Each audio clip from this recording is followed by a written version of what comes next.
Hi, I'm Curious Vedant, and welcome to Season 3 of my podcast. Today, my guest is Wanyi Zeng, the co-founder of Effective Altruism Singapore. She was a community worker and supported children and youth from low-income families in Singapore. Hi, Wanyi. Welcome to my show. Hi, Vadan. Thanks for having me. Yeah, this will be really fun. I've learned a lot about effective altruism from all the meetups that have hosted. And yeah, I've learned a lot. That's so nice to hear. Yes, it's been nice to have you around in some of the meetups. Yeah. So, Wanyi, I know what effective means and I know what altruism means. I'm curious to know, what is effective altruism? That's a good question.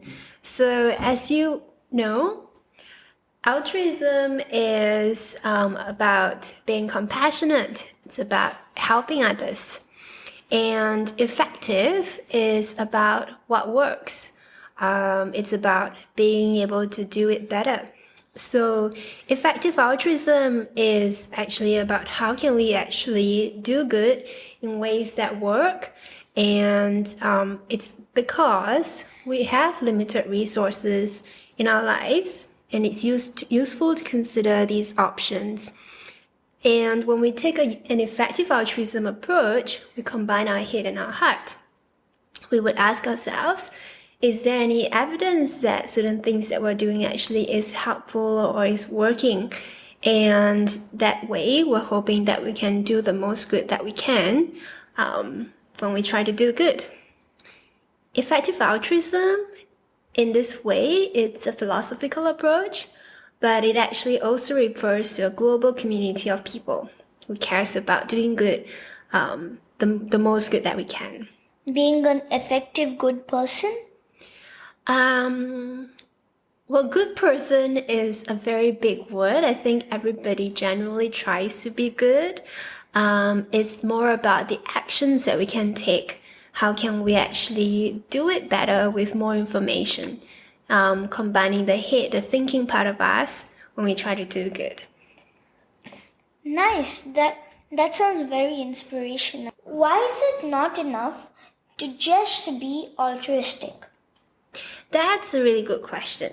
So as mentioned just now, every one of us has limited resources, right?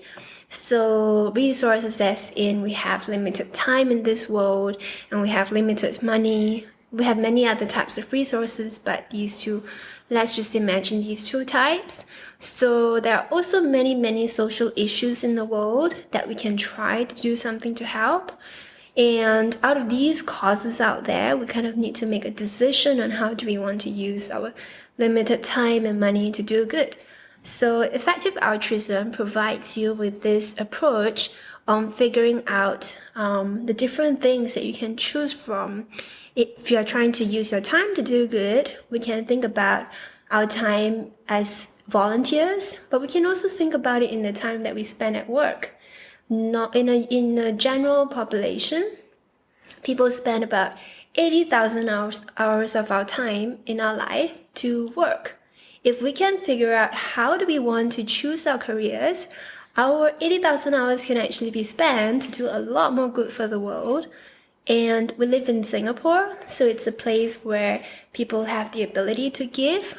And if we actually consider where can we choose to give, the money that we give to could potentially save a lot more lives. So for these reasons, having very limited resources and if we want to have a bigger impact, it's very useful to have effective altruism. Help us think about what to do. And I've heard about an organization called 80,000 Hours. And so basically, what is that organization about? Is it related to the 80,000 hours that you have at work? Exactly. So 80,000 hours is part of the Effective Altruism community and movement.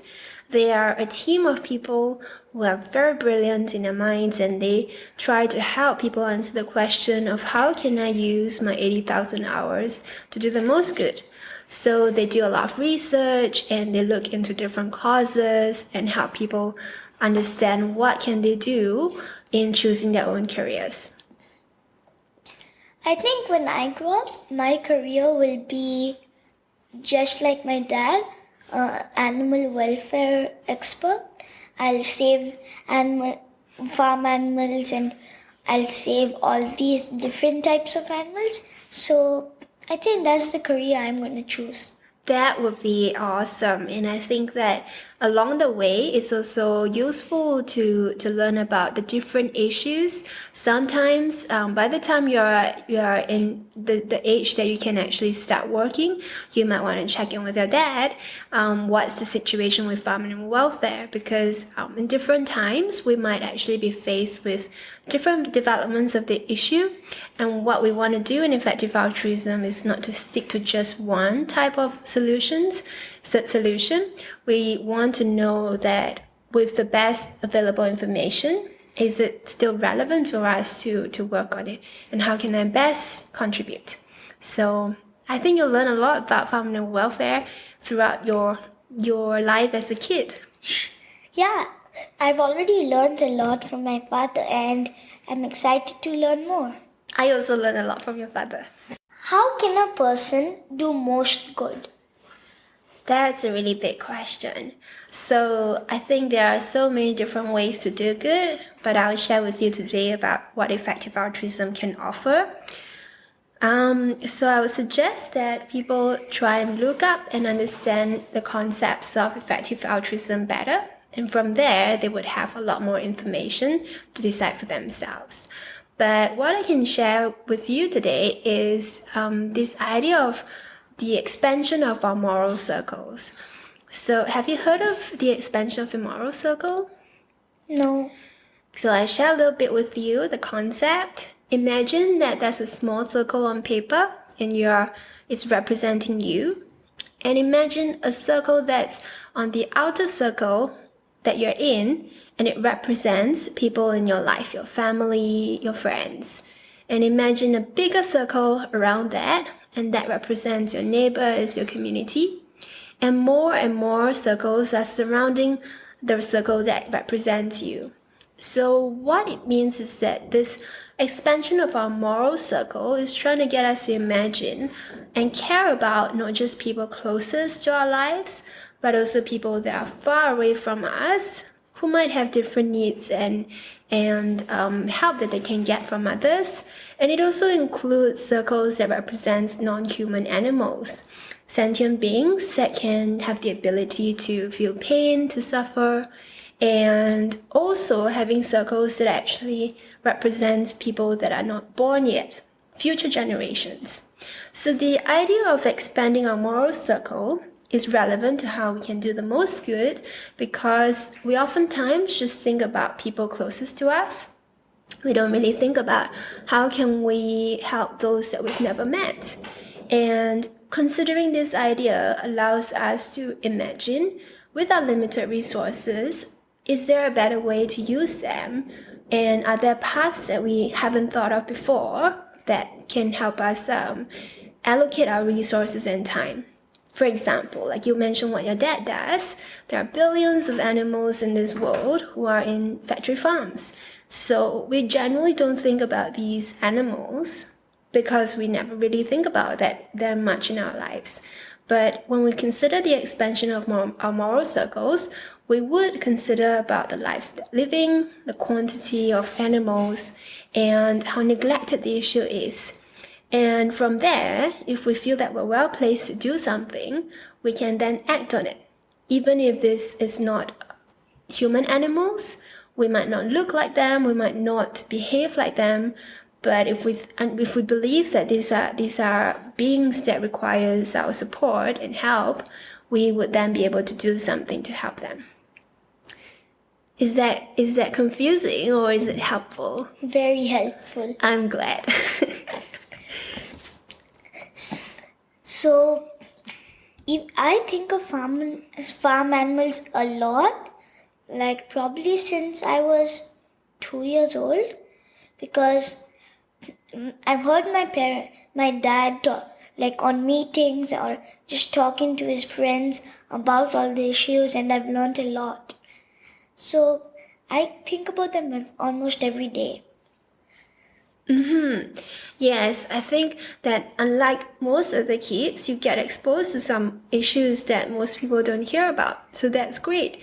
And this idea of expanding our moral circles and trying to do the most good helps us consider issues that are not really easily heard of in most people's lives. How did you get involved with effective altruism? That's an interesting question as well. So it goes more than 10 years back. I read this book written by Peter Singer. He's a philosopher. The title of the book was Is the Life You Can Save? And so when I first got into the book, Peter Singer is telling us about how people who live very far away from us, it's a possibility for us to make a difference in some people's lives that we would never ever meet. And he's talking about the issue of global poverty. And that there are many people in the world who say that there's nothing that I can do about an issue that's so far away. But Peter Singer's book, The Life You Can Save, argues that that's not true. That there are actually many, many methods that we can do without changing much about our lives, such as donating to certain organizations that are very effective, that we can actually help save other people's lives, especially people who are living in extreme poverty in parts of the world.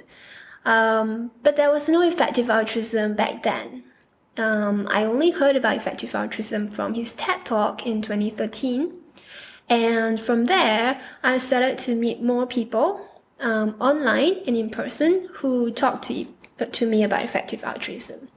And over time, I then started the community with like-minded people here in Singapore, and got to know a lot more people who are interested in effective altruism from. Wow. I mean, the first time I heard of effective altruism was actually in Singapore, like a few months ago. Since then, when we've had all the meets at my house and all of that, I've been listening and I've learned a lot about effective altruism. Yeah, I wish we're able to meet more in person, but unfortunately, due to the situation here with COVID, we can only meet very few people and when it's allowed. So I'm so glad that we got to know each other through effective altruism. When you said you heard the TED Talk of Peter Singer's, even I heard it like just a few days ago. That's cool. He also had a website or an organization with the same name, The Life You Can Save. Exactly. So yeah, that's why when you said you read that book, I was thinking I've heard that name somewhere. That's the same one. What does Effective Altruism Singapore do, and what is your role in it? That's a good question. So, Effective Altruism Singapore is a community of people who are interested in doing good better. And your mom and dad are also a part of it. And I count you as a part of it. So, ES Singapore organizes community meetups, events, and reading groups sometimes. We conduct fellowships and workshops for people who want to learn how they can get involved with effective altruism ideas and take action. So ES Singapore also organize an annual conference when we can manage with having it around. In these conferences, we have local and international speakers to share with us their latest work and ideas. This is helpful for the community to stay up to date with what's happening and any new initiatives. And I think people also like meeting like-minded people in person. So we also help people with questions about, say, if they read about effective altruism and they want to get some advice to know more people, can point them to resources and research and also connect them with people who might be able to help them answer their questions better.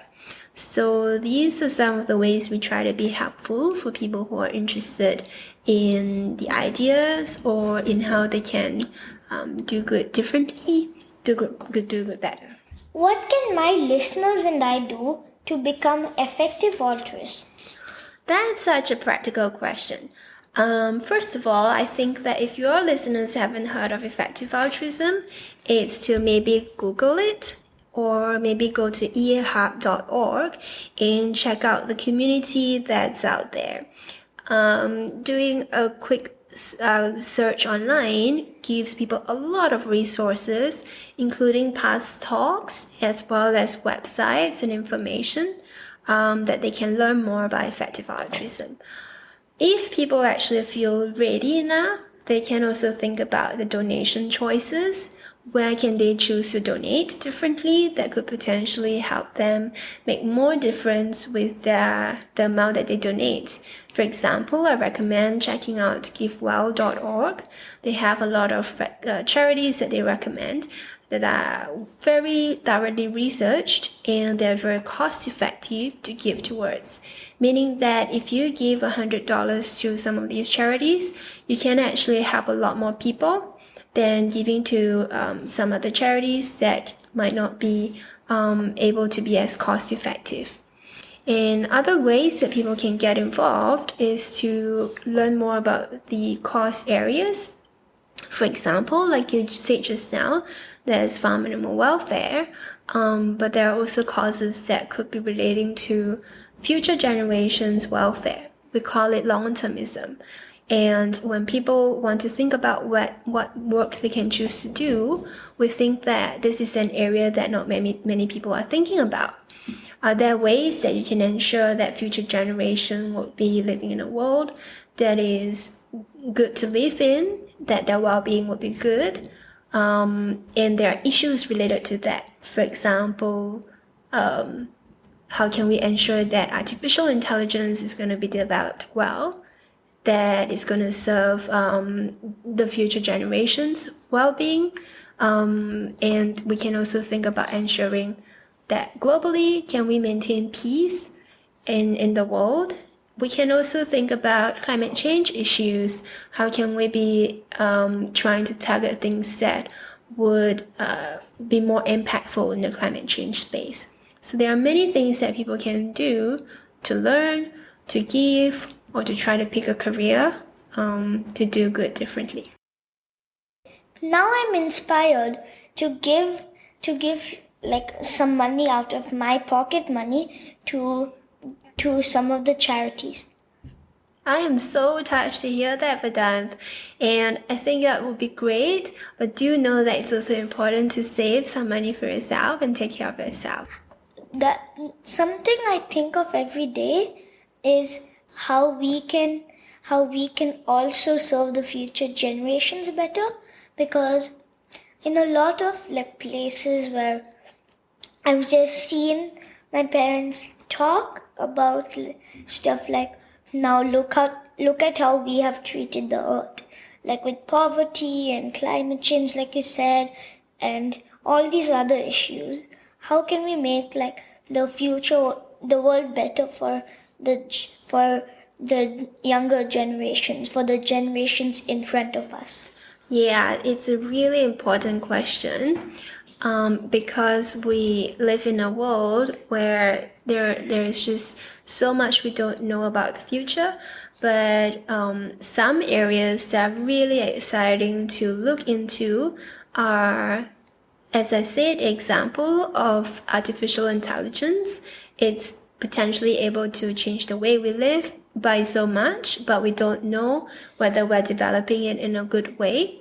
So if there are researchers and policymakers looking at the way that we are developing AI technologies, that is one potential area that they can make a difference for the future.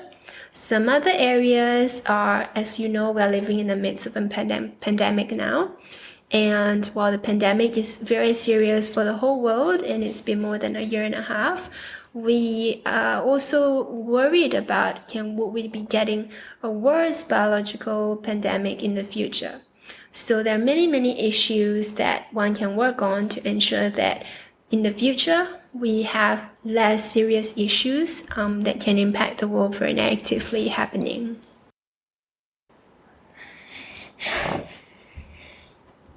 I'm feeling sad Oh, don't be. for everyone that's suffering all of this.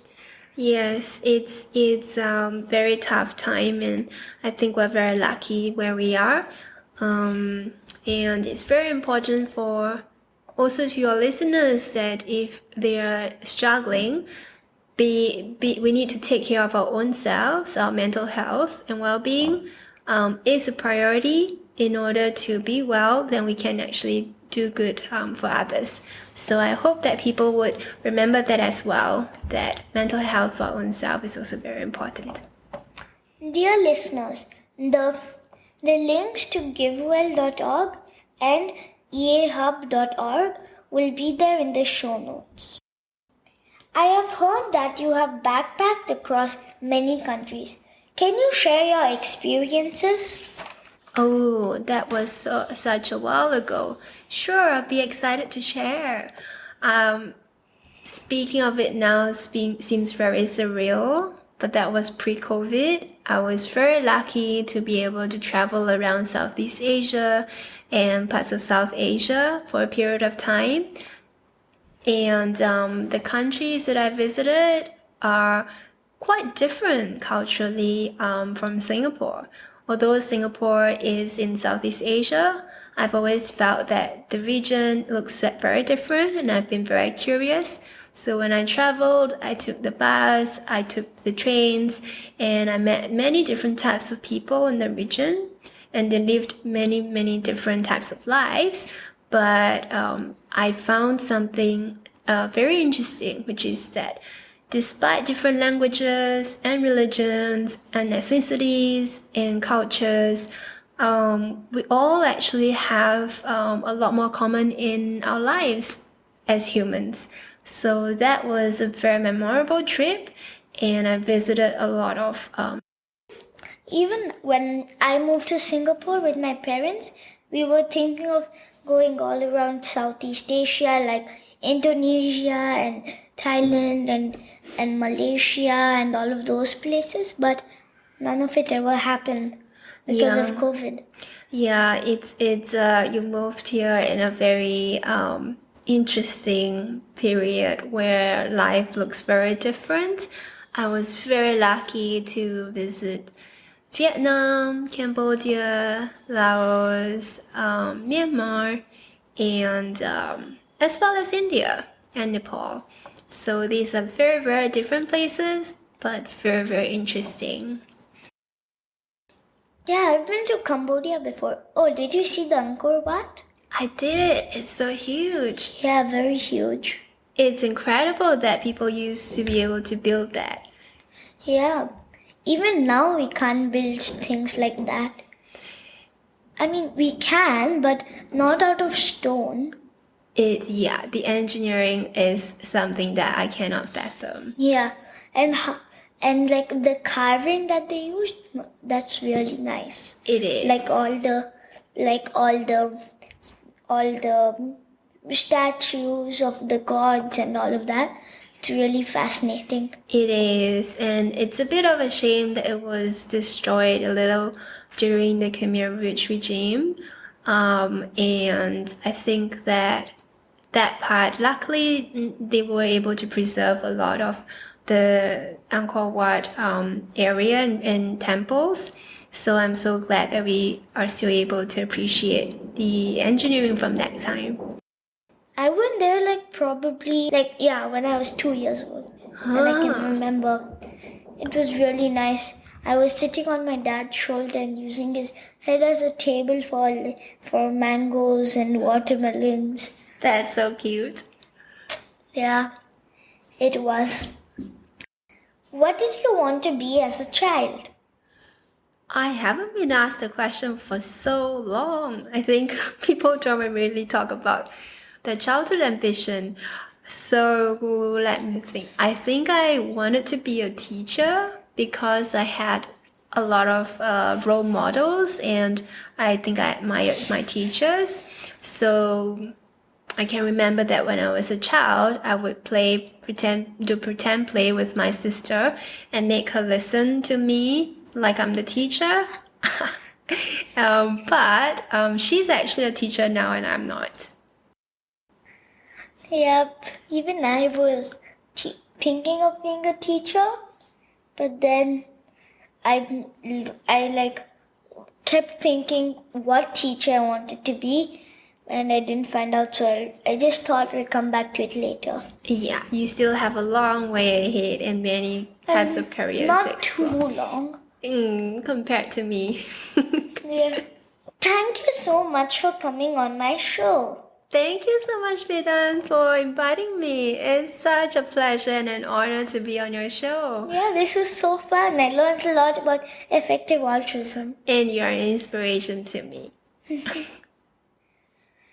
Dear listeners, follow my Facebook page, Curious Vedant, to get updates on my upcoming episodes, to listen at leisure on your phone, and get notified about future episodes. Subscribe by searching for Curious Vedant wherever you get your podcasts, such as Apple Podcasts, Spotify, Stitcher, Google Podcasts, and many more.